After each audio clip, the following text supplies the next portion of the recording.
Ha llegado uno de los momentos más delicados e importantes en la vida de Jesús. Jesús está agotado, no ha dormido en toda la noche, ha sido interrogado varias veces, azotado, escupido, y su cara está desfigurada por el golpe de varias varas que han impactado sobre su rostro sin piedad. Además, una corona de espinos ha atravesado la piel de su cabellera, produciéndole un dolor insoportable. El dolor que le producían los mechones arrancados de su barba hacían de los insultos y de los escupitajos una leve caricia.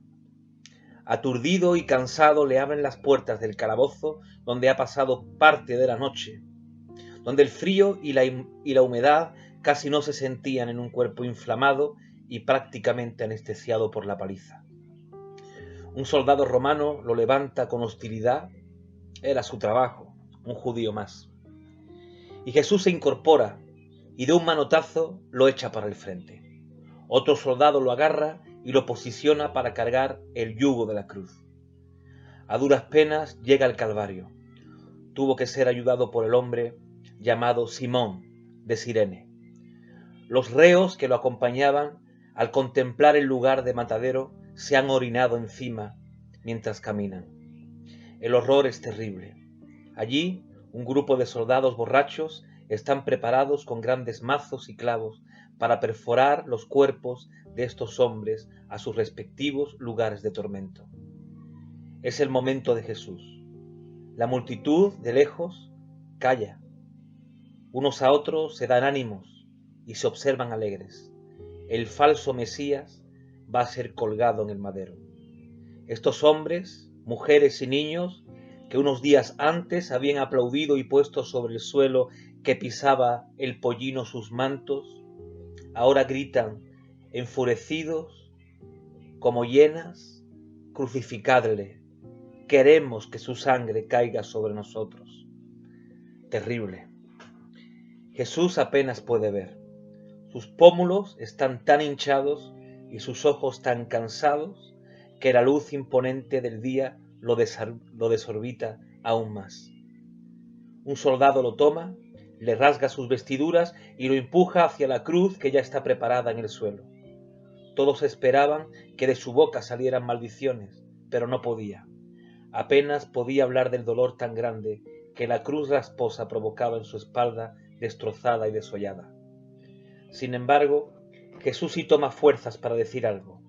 Padre, perdónalos, porque no saben lo que hacen. Palabra sublime del perdón. Solo un loco podría decir esto en una situación semejante. Sin embargo, también existe otra posibilidad que no es la locura, la que realmente todos ellos necesitaban, ese perdón por sus actos cobardes. Aquí se estaba forjando la nueva naturaleza del Hijo de Dios.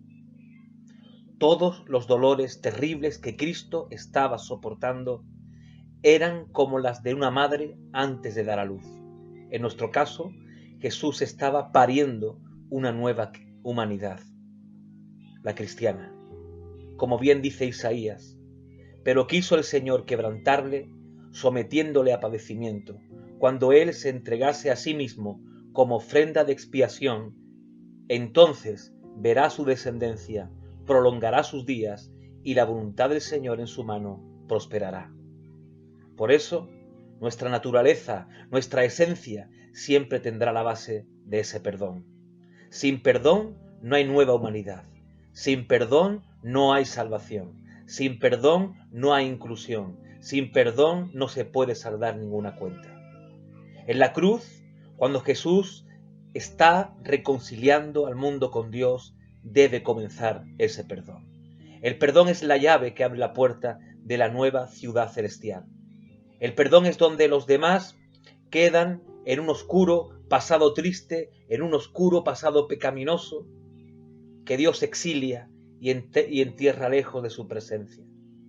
Es por este perdón que tú y yo podemos acceder al trono de la gracia y a la salvación bendita de nuestro Dios.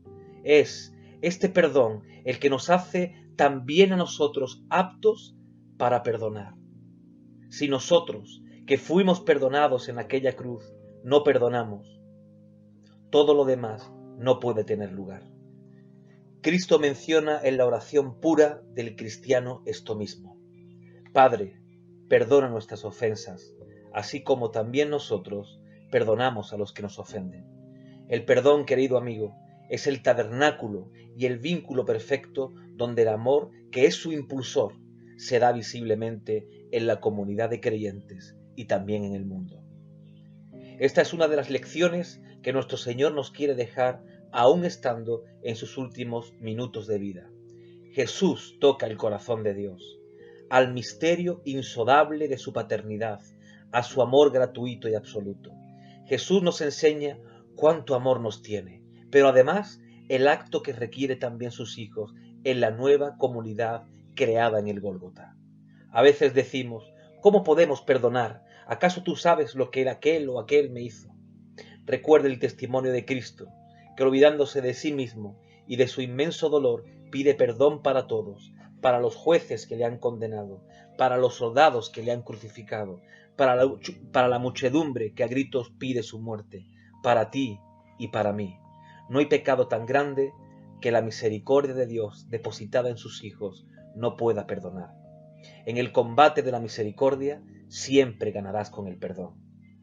Después de estas palabras, Jesús parece haber perdido un poco el conocimiento.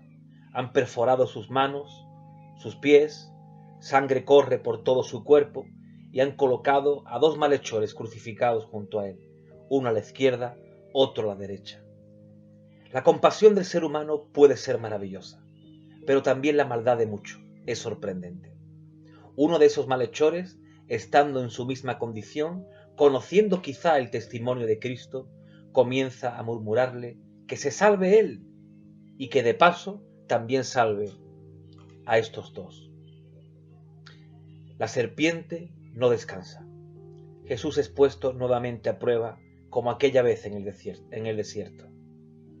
Imaginemos solo por un momento el estado psicológico y físico de Cristo. Golpeado, medio muerto, traicionado por los suyos, y ahora esto. ¿Hasta dónde puede llegar su inmensa paciencia? Sin embargo, el otro malhechor reprende al primero y defiende a Cristo, confesándole y pidiéndole misericordia. Las palabras de Jesús son admirables. Hoy estarás conmigo en el paraíso. Cuán admirable es el mensaje de la cruz. En medio del terror, esperanza. En medio del miedo, futuro. En medio de la agonía, vida eterna. Esta es la verdadera noticia del Evangelio de Jesucristo. Vida en medio de la muerte. Y ese es el testigo que ha tomado su pueblo. La Iglesia de Jesús es ahora baluarte de esa esperanza. Es la vocera de la libertad del pecado y de la esperanza en la nueva vida. En la cruz, realmente, se resume toda la historia de la salvación. Lo que un hombre en rebeldía cerró para todos, por la obediencia de este hombre, la misericordia del Padre lo ha vuelto a abrir a todos. El paraíso. Ahí mismo la humanidad quedó restaurada y el paraíso de nuevo es ofrecido a los hombres. Dios simplemente pide fe. Esa es la fe que demuestra uno de los malhechores, y ante la fe, la gracia por la que hemos sido salvados. Un ladrón que se vuelve bueno, un pecador que se convierte en hijo de santidad por haber creído en el unigénito Hijo de Dios. Lo que los escribas y fariseos, con todo su conocimiento, no pudieron ver, un simple malhechor lo ha descubierto cual perla preciosa en el desierto y no la ha dejado escapar. Solo el pobre, el que tiene un corazón como de niño, es capaz de comprender esta escena del Calvario. Que nuestra vida cristiana sea aprender de este buen ladrón, de este buen pecador, de un pecador arrepentido. Después de esto, agonizando todavía más, se acerca una mujer y un hombre. Jesús apenas puede reconocer sus rostros porque ya no ve bien. Sin embargo, sus voces le son familiares. Es su madre y uno de sus discípulos. Jesús, como vemos, aún no está ocupado de sí mismo, sino de los demás. En la primera palabra ha revelado a los hombres y les ha dado la promesa del perdón. En la segunda ha mostrado que el perdón es un don gratuito de Dios, al dárselo al bandolero.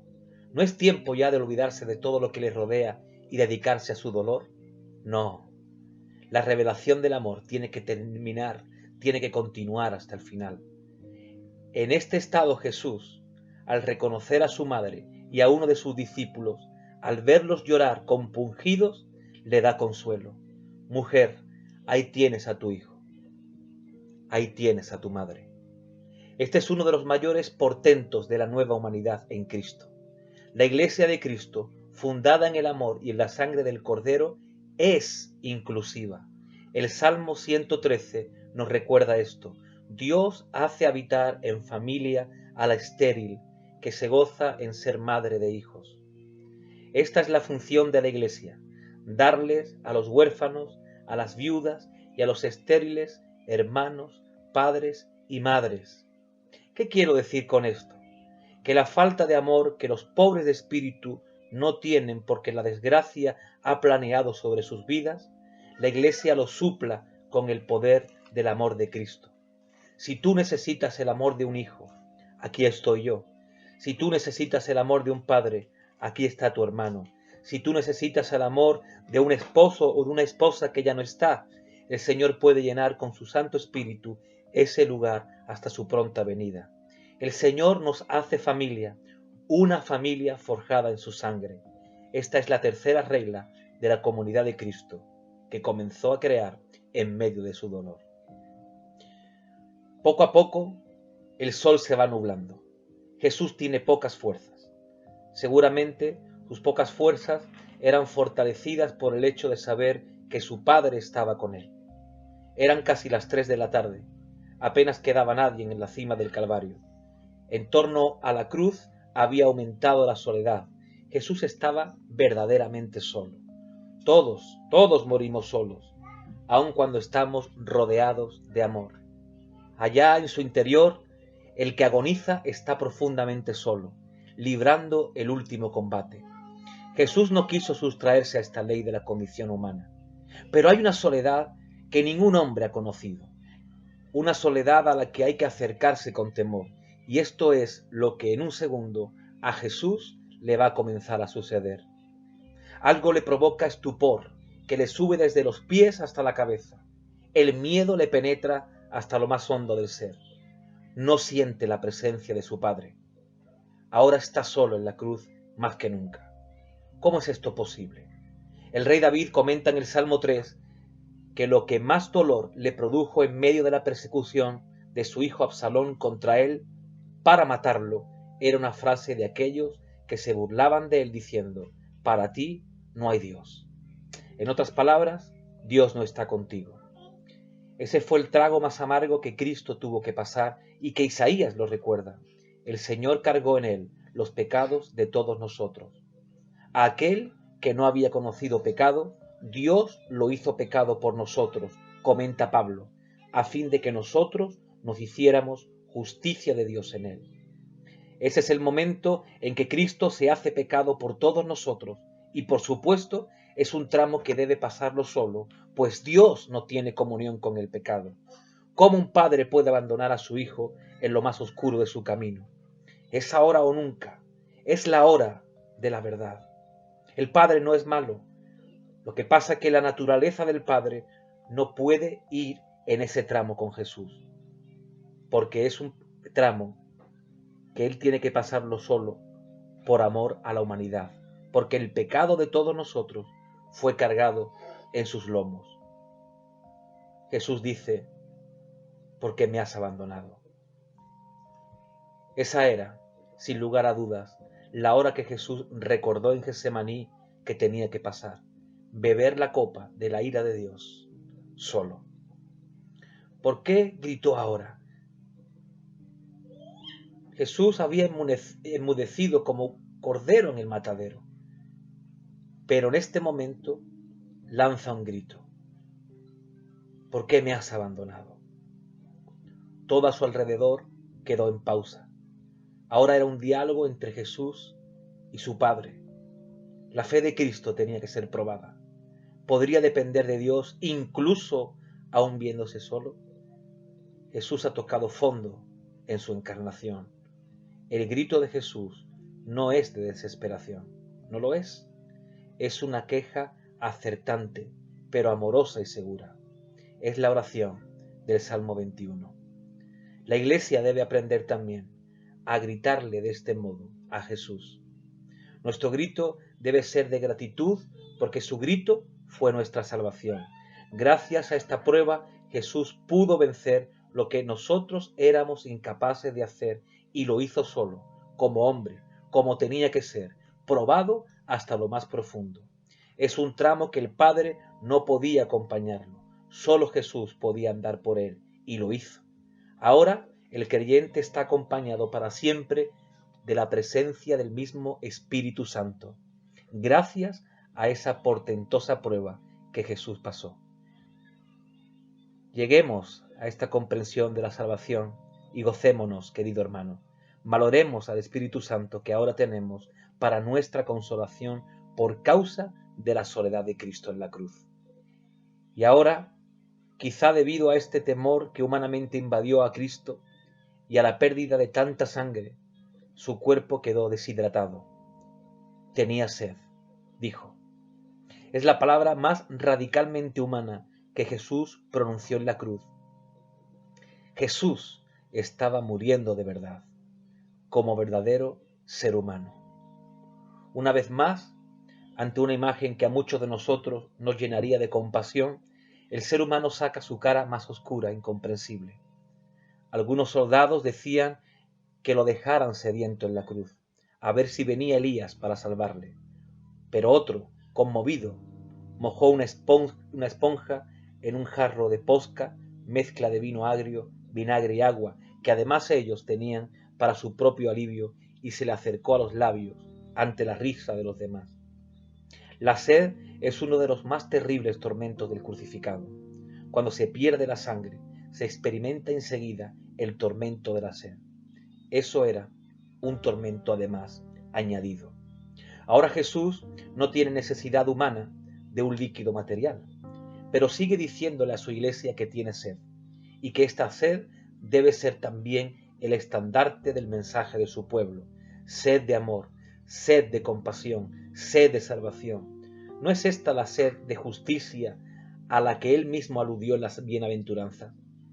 Esa es la misma sed que la iglesia debe tener, sed de amor, de comprensión, de salvación. No se trata de buscar esta sed en el mundo, sino en el representante de Cristo en la tierra, en su iglesia. Su iglesia, crucificada junto con Cristo, tiene sed.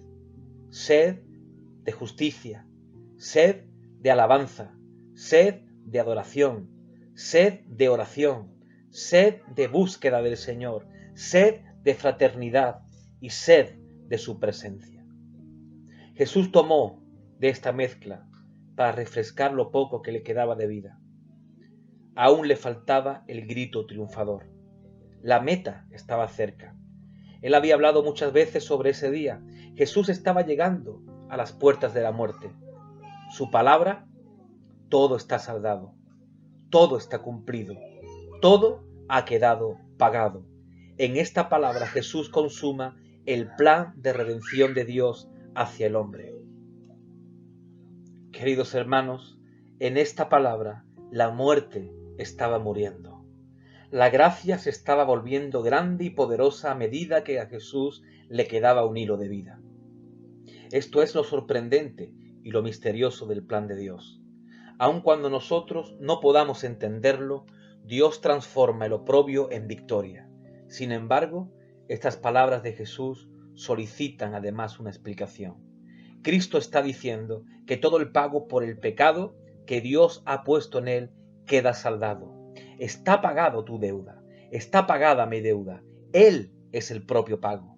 Ahora el que cree en Cristo ya no es culpable legal de ningún delito y por tanto es inocente de las consecuencias del pecado. Ahora, ante los ojos de Dios, somos inocentes porque Cristo pagó nuestra deuda con su bendita vida. La Iglesia tiene que entender esta verdad para verse a sí misma en los planes de Dios para con el mundo. Dios no quiere que nadie perezca, sino que todos vuelvan a salvación.